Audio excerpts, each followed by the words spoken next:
Hello, good morning, good afternoon, good evening. I greet you in the name of our Lord Jesus. How are you doing today? God bless you. There is a very unfortunate incident, development that is coming up in the family of the late Mr. Herbert Wigwe. I was doing something on the X this afternoon and suddenly I found this thread.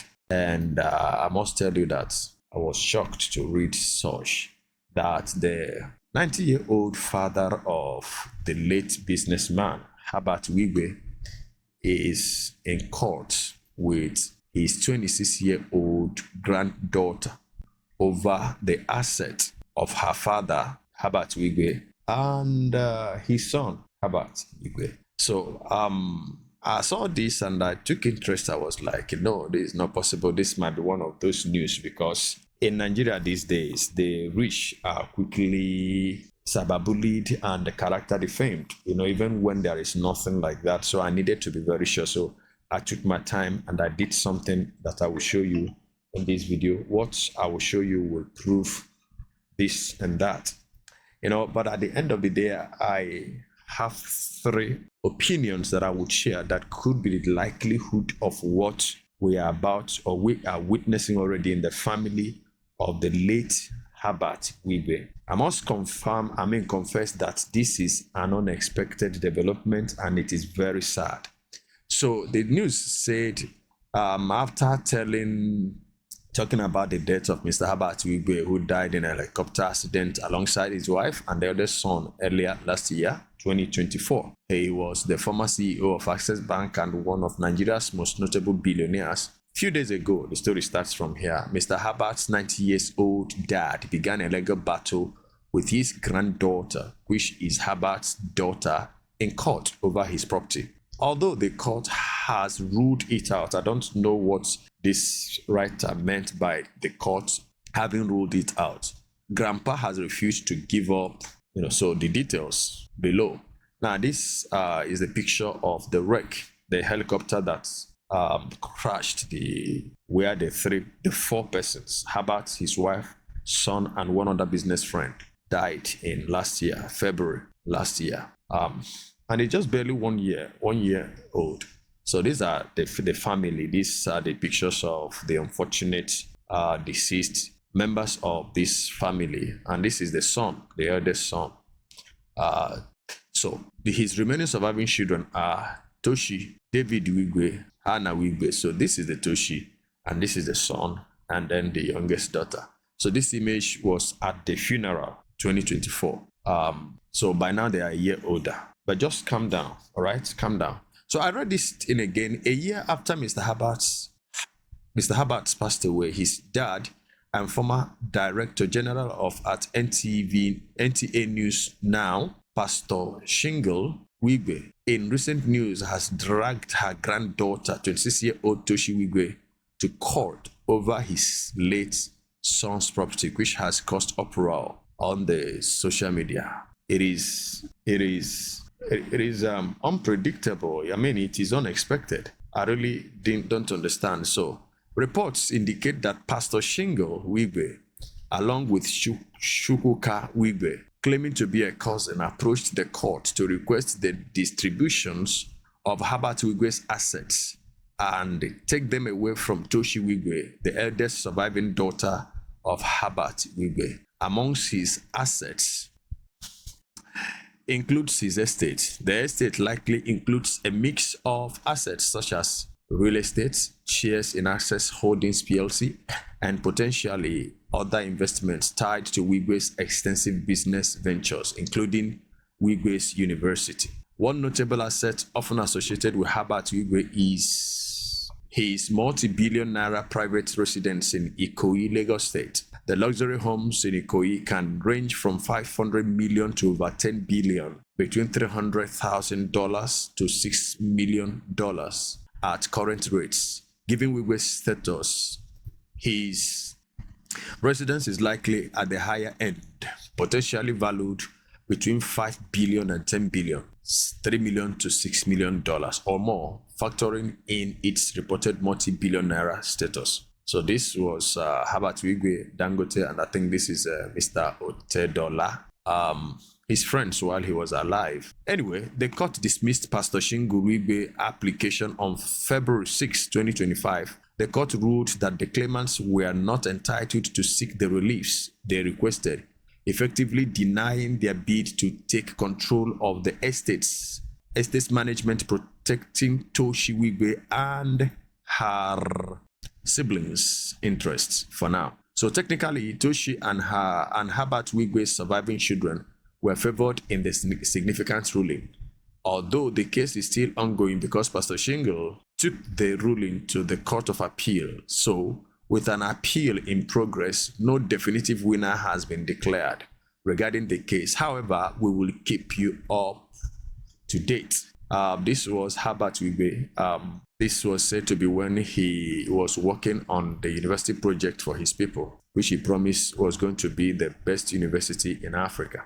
All right, and this is the daughter, Tochi Wigwe. Okay, so now because I said that I didn't want to have another police invitation letter of cyberbullying and character defamation, I chose to search very well because I'm seeing this for the very first time. And so I found a news outlet that is believable, TVC, reporting the matter and with some reactions. So I'll play the video for you to see now and confirming that this is not a fiction, it is true. So here is the video. Good morning, guys. As usual, TVC has a finger on the pulse, and if it's trending, then we are definitely going to be talking about it on here. In our first story, Pastor Shyngle Wigwe, the 90-year-old father of the late billionaire and former Access Holdings CEO Herbert Wigwe, has reportedly sued his 26-year-old granddaughter, Tochi Wigwe, over the administration of her father's estate. Now, this follows earlier speculation in October 2024 that the family planned to alter Wigwe's will to disinherit his children, and these are claims that they vehemently denied. However, a newly surfaced court summons suggests tensions have escalated, bringing the inheritance battle into legal proceedings. I don't know, it's a bit unsightly to watch such an elder member of the family clash so publicly with younger members of the family. And we're seeing a growing trend in high-profile inheritance disputes. I mean, media mogul Rupert Murdoch just a few months ago went viral because while he was alive, he tried to change his will because he questioned the integrity of his children. But I'm going to take some social media commentary right now. Eli says, I will always be a strong advocate for enforcing a will while alive and updating it every 2 years. This situation in the Herbert Wigwe family is totally uncalled for and sad to his legacy. Luckily for him, that legacy will never be tainted. Olayemi says, a lot is happening behind the scenes that we may not understand. Until you hear from both the grandfather and the deceased children, you won't fully understand. Don't just express your emotions everywhere. And Maki Bell had this to say. She says, Ikwere men and properties. Herbert Wigwe was a very forward-thinking man with very Western and progressive thoughts, and I'm very curious to know if cultural precedents or cultural laws will take precedence over what is going on in his family, or will they be forward-thinking? So, having watched that, now, like I said, I have 3 opinions that could be the reason why this development is here with us. I'll give you 3. So 1 out of these 3 could be a possibility. 2 are similar, but 1 is outstanding. 1 has to do with culture. Now, 1 might be that the will of Herbert Wigwe may have been cited by some family members and their expectations was not what they found in the will. And so there could be an agitation that, no, this is not possible. This cannot be Herbert's will. It's not favoring them the way probably they had anticipated. So now, first and foremost, I must say that this, for me, is ear-tingling to even imagine that this grandfather who is supposed to be in the lives of these children, giving them morale boosting, backing, and support, could be at this point doing this. Now, if it is about will, somebody, a younger person or younger people might be behind the putsch. So they hide behind the old man and they project the old man as the one asking for justice or asking for these things to be done this way, the one in court. And I'm telling you this out of experience. I've experienced this very well. the father at 90, he may still be sound intellectually. He may not be that intellectual as well. So at 90, there is every possibility that his reasoning might not be as coherent as it used to be or as it should be. So some family members could be taking advantage of that, pushing him to do this, at least so that they can get more from these children. Now, we don't know. Unfortunately, death doesn't kill people according to age. Nobody, I don't think the man himself expected that he would be the one to bury his son, and he had buried his son. So if death actually kills according to age, I don't know if Herbert Wigwe would have factored his father in his will. But then anyway, we cannot say that he probably would left them empty-handed. There must be some considerations for certain family members that he had good relations with. So this might be one. Now, secondly, why I say that two are related, might be that outrightly, some persons are pushing the man to do this, to get this thing out of this children, and he is dancing to that tune. Now, one of the reasons that they could give could be cultural, because in the process, I chose to do some kind of search when I learned that Mr. Herbert Wigwe came from Ikwere land, Ikwere people. Normally, if not for politics, we could say that they are Igbo people. But some of their political leaders are denying that root, that they are not Igbo people, which is okay. It's good for people to identify their roots and stay true to your roots, whatever your roots are. So I decided to make a search. I typed a question: if Ikwere daughters have power of inheritance in their father's home, and the answer I got was very, very straight and direct. All right. So now maybe I have to minimize this. Let me minimize the window so that I can bring this directly inside the camera. All right. So I typed this question: do daughters have inheritance rights in their father in Ikwere land, in their father's house in Ikwere land? So I have an answer immediately that should be enough for me. He said no. Under Ikwere customary law, daughters do not have the right to inherit their father's property. However, the Supreme Court of Nigeria ruled that such customary laws are unconstitutional and should be abolished. Obviously, it has not been abolished, but should be abolished. It is still playing out even in my own village, because I used, this is common in the entirety of Igbo land. Women don't inherit anything from their father's land, except for under one reason, and we will see that reason. As I return this window to what it was and take it back to where I wanted us to read. All right. Now, before we go back to this, I want to lay a small foundation, because the Igbos, culturally, there are things that connect all of us together. Even there might be some form of diversity, some differences, a little here and there, but the core things remain the same. Now, for instance, in my place, if a girl is impregnated by a man and that man has not paid the dowry of the girl child, and that girl put to bed in her father's house, that man is not the father of that child. If a woman ran after a man and the man has not paid dowry on the head of that lady, they can born as many children as they want to, but obviously those children belong to the family of the girl, except eventually he comes around at least to come and do something, so that the woman, the kindred, would attest to the fact that this is our uncle, our in-law. That is one. Secondly, in some places, those children belong to the family of the girl, but in some culture in Igbo land, I think this is part of Enugu state. I don't know if it is the whole of Enugu, but I know that in some Enugu state, hold on, let me adjust my seat. Some part of Enugu state, or in Enugu state, if you are living with an Enugu girl, you have not paid her dowry, and she ended up giving birth to 10 children for you, 5 children for you. And unfortunately, the two of you had misunderstanding that warranted her running away from the house and successfully ran home with the children that she has given birth to in your house. And you have not paid dowry over her head. Now, if in the space of 1 year, whenever another person comes seeking her hand in marriage and she marries that person, as that person is marrying her, they are giving that person all those children that the woman has given birth to in your house. You will lose those children to the man that is now marrying. Do you understand? You know, in the West, it's not like that. In the West, whether you pay dowry or not, so this is it. All right. So culture, in a way, is very, very strong, but some of them are.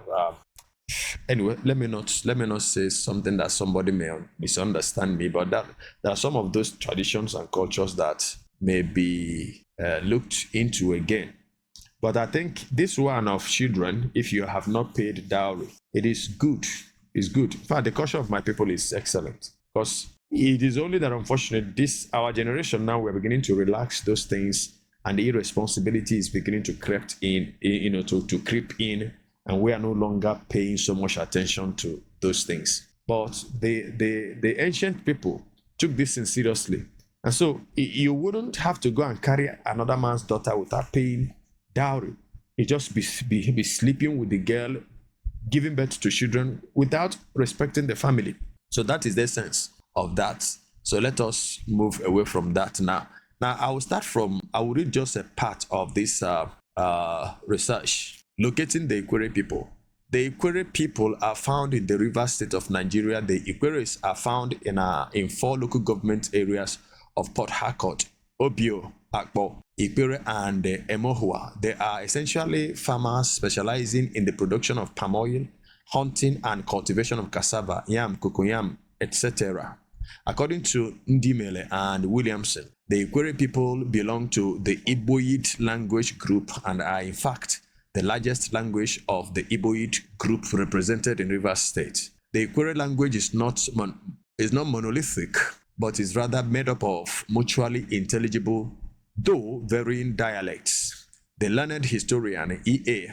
Alagoa, while discussing historical origins of the Ikwere people, stated that the traditions collected from Ikwere communities in recent times adopt 2 different history of migration.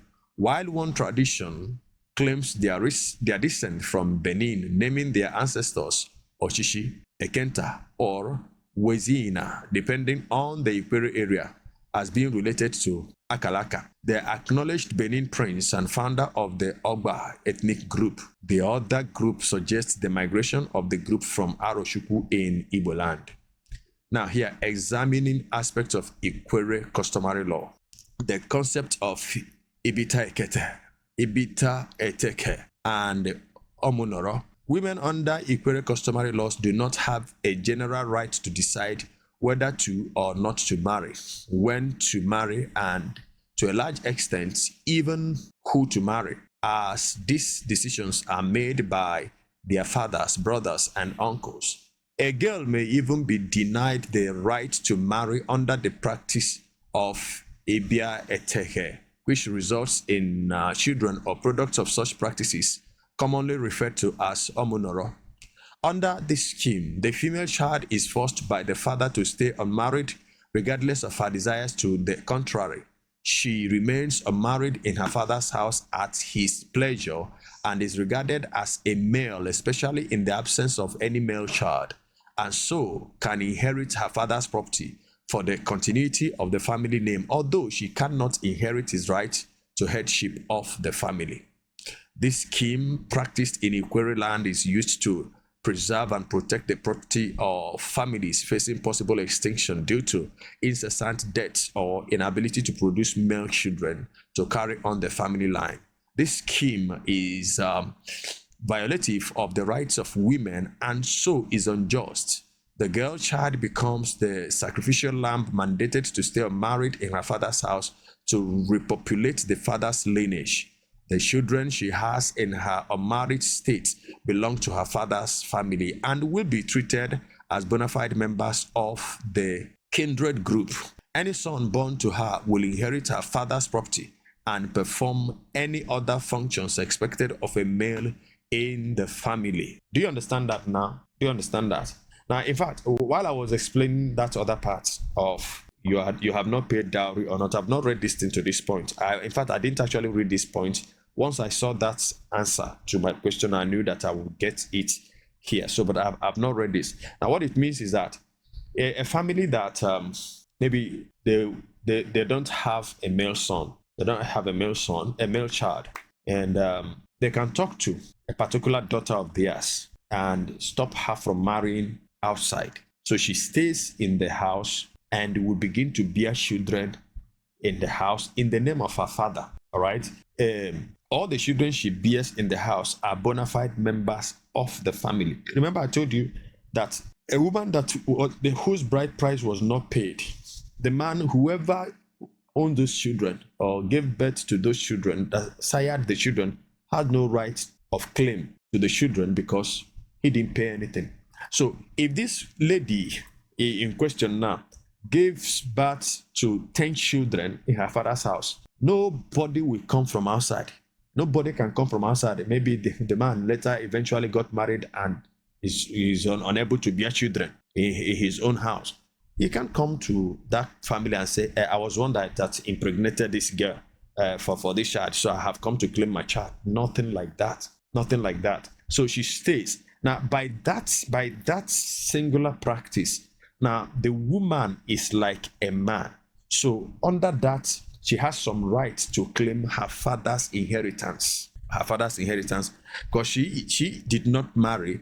She's like a man in the father's compound. Now, this girl child formerly made a man in her father's house by remaining unmarried by design is permitted by custom to inherit her father's personal property, including the homestead, and which in the absence of any males, brothers, and direct uncles, she can pass on to her children. The injustice of unilaterally changing her status from a woman to a man with consequential responsibilities is not considered by customary law.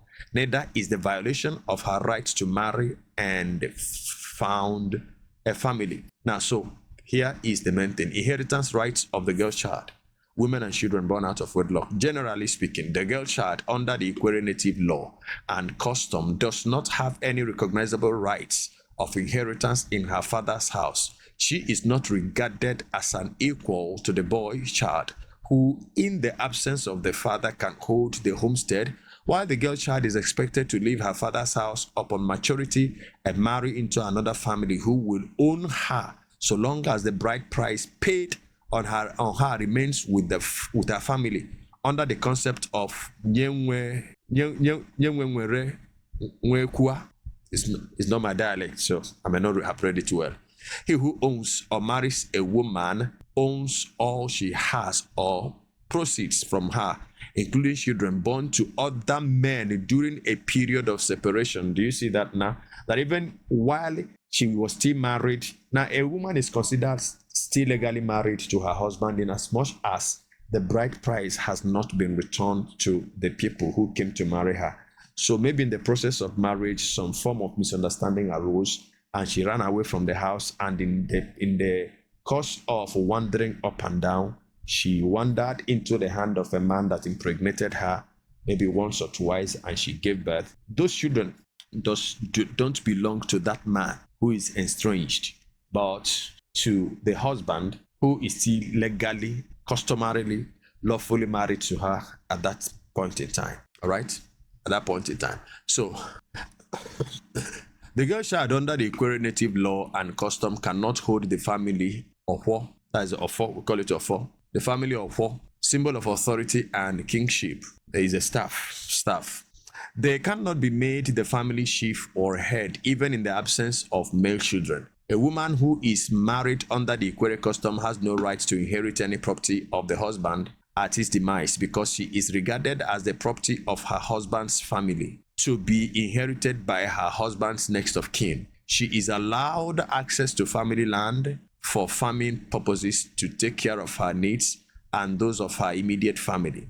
She can neither inherit such lands nor build on them as of right, nor transfer title to them to another person. The women have no right to share the family's property in any form and are not allowed to join the males in any discussions affecting the family or carry out any rituals or ceremonies on behalf of the family. Among the Omuanwa people of the Kwere extraction, the girl child does not inherit landed property at all. She is only entitled to a share of her mother's personal property, and if unmarried, stays in her mother's kitchen at the pleasure of her brothers, who at the demise of their parents become entitled to everything. The children born out of wedlock by married daughters in Equity land are regarded as part of their mother's family and treated as such, although their rights to inheritance of the family's stool and kingship are qualified, especially where their mother's unmarried state is not by the design of the father. So they do not enjoy commensurate rights of inheritance and succession with products of married couples. Any child born out of wedlock by... Okay, so let me stop it here. I've gotten what I'm looking for. So culturally, some persons also might be pushing the old man that how can this girl be the one to be in charge of these things? You know, they forget the fact that there is a son that is though underaged, that whatever happens, even if the culture stipulates differently, that there is still a son that has the right culturally to inherit his father's assets. I'm just thinking, you know, from my medulla oblongata, I'm just thinking that this could be things that are playing itself out. You see, the culture is in that form that, you know, a woman whose husband died and is still very much young and can remarry if she wants to. Now, if she wants to remain in that family, to prevent her sleeping around, somebody from the husband's family would have the right to inherit her. Yes, it happens. And you know, even though it's sounding strange now, but you know, it is the culture of the Hebrews. The Israelites have this culture, even though that it is somehow a cake, because the woman may not even have the right to reject, even if she doesn't like the person that is inheriting her. She won't refuse, so to speak. But in some place, that is the one that happened in my area. The woman, the husband died. I think they have about 5 children. So after the burial of the man, the family gathered in a meeting. She knew why the meeting was gathered. So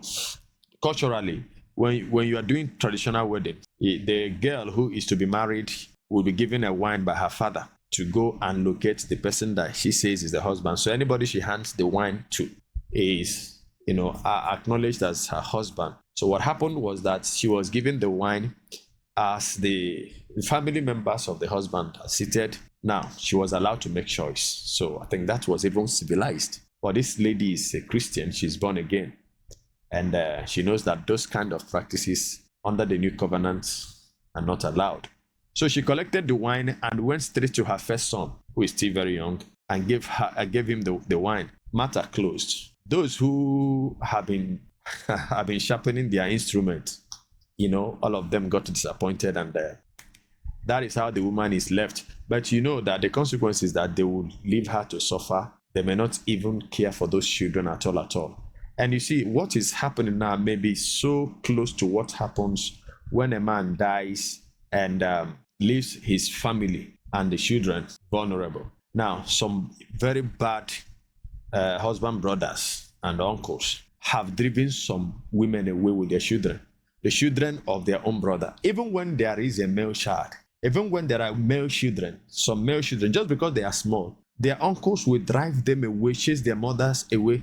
Now, sometimes, most especially if the woman refuses their advances coming from these brothers-in-law, so she becomes an arch enemy to them. So they will do everything possible in order to see that she is suffered and traumatized. I'm not saying that is what is happening now, playing out at the Wigwe's family, but I'm just giving you the generality of what happens, and it is very, very unfortunate.